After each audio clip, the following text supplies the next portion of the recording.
Assalamualaikum warahmatullahi wabarakatuh. Halo teman-teman, selamat pagi. Bagaimana keadaannya hari ini? Mudah-mudahan senantiasa sehat dan tetap semangat menjalani aktivitas ini. Mudah-mudahan Allah memberikan kenikmatan yang luar biasa, teman-teman dan keluarga. Amin, amin ya rabbal alamin. Oke, kembali lagi ke channel YouTube SDIP Baitus Salam yang insya Allah sekarang bersama Bu Yuni kita akan mendengarkan kisah dari Nabi Zakaria alaihi salam. Nabi Zakaria merupakan keturunan dari Nabi Sulaiman alaihi salam. Beliau lahir pada tahun 91 sebelum Masehi.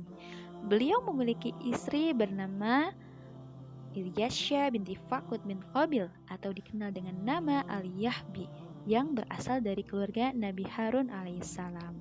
Teman-teman, Nabi Zakaria ini diangkat menjadi nabi pada usia 90 tahun. Wah, Masya Allah ya teman-teman. Dan Allah pun menguji Nabi Zakaria dan istrinya ini yakni belum memiliki keturunan atau anak di usia mereka yang sudah senja atau tua. Nah, suatu hari Nabi Zakaria didatangi oleh Imron, ulama Bani Israel. Beliau merupakan saudara ipar dari Nabi Zakaria. Kedatangannya ini ditemani anak perempuan yang bernama Maryam yang kita kenal sebagai ibundanya Nabi Isa alaihissalam. Jadi masa anak-anaknya masa kanak Maryam ini diasuh oleh Nabi Zakaria. Imron pun bermaksud untuk menitipkan anaknya pada Nabi Zakaria untuk dirawat dan dididik menjadi anak yang solihah. Tentu hal ini membuat Nabi Zakaria dan istrinya sangat bahagia karena mereka sudah lama mendambakan seorang anak.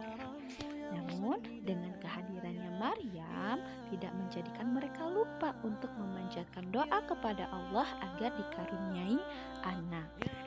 Dikisahkan Nabi Zakaria dalam perjalanan dakwahnya,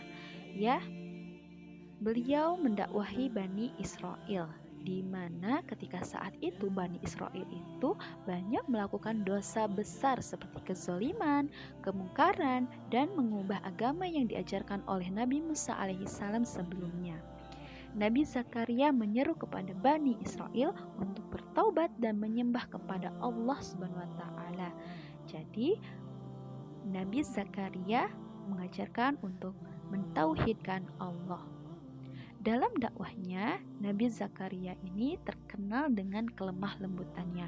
Beliau berdakwah di Baitul Maqdis atau dikenal sebagai Masjidil Aqsa sekarang ini, yang dahulunya merupakan kerajaan dari Nabi Sulaiman alaihi salam.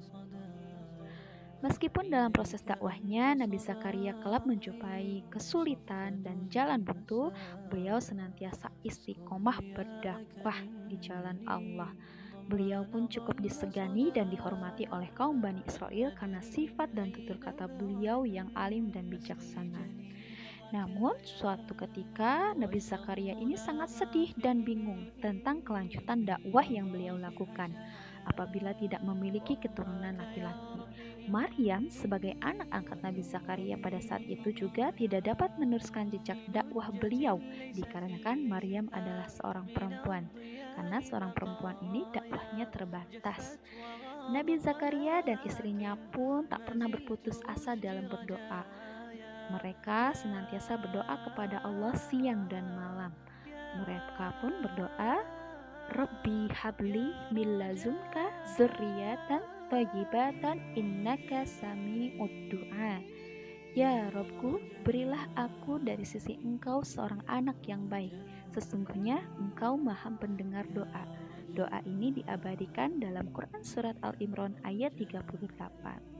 Atas keteguhannya, kesabarannya Nabi Zakaria dan istrinya ini berdoa kepada Allah, maka Allah pun kabulkan doa mereka dengan mengutus Jibril kepada Nabi Zakaria bahwa Nabi Zakaria akan dikaruniai anak laki-laki yang bernama Yahya.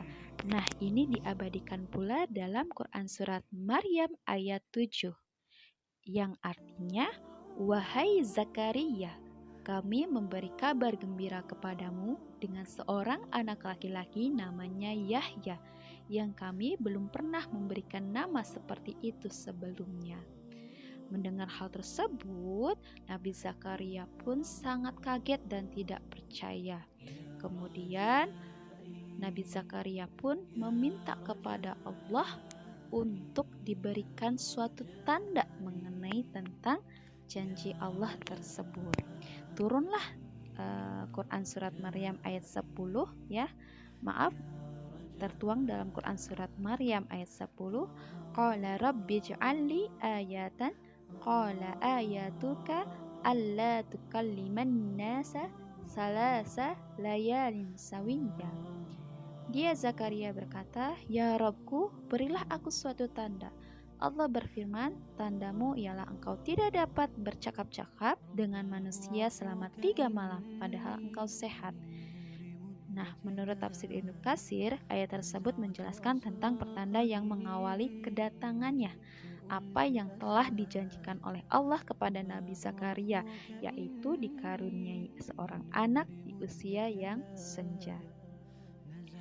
Kemudian Nabi Zakaria pun menahan lisannya untuk tidak berbicara dengan kaumnya, dan lisannya ini digunakan untuk bertasbih dan membaca kitab.